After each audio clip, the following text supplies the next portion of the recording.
Ito ay isang egg-eater snake. Sa unang tingin ay masasabi nating mukhang hindi yata kakasya ang malaking itlog na ito sa kanyang bibig.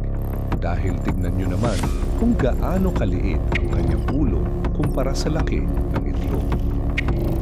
Sa simula ay tila nahihirapan siyang ipasok ang itlog sa kanyang bibig, ngunit maya't maya ay may ibinuka pa pala ang kanyang panga.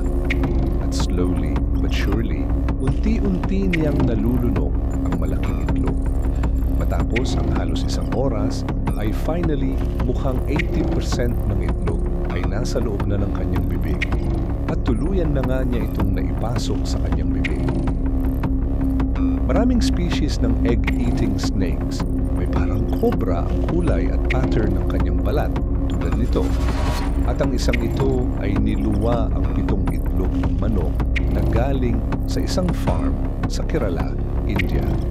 Ang species na ito naman ng egg-eater snake ay nakakamangha tingnan ng galawan ng defensive stance nito.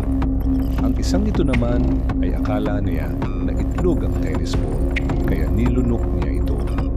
Mula sa pangalan nito, ang egg-eater snake ay unique dahil sa kanilang kakaiba na diet ang kumain ng itlog.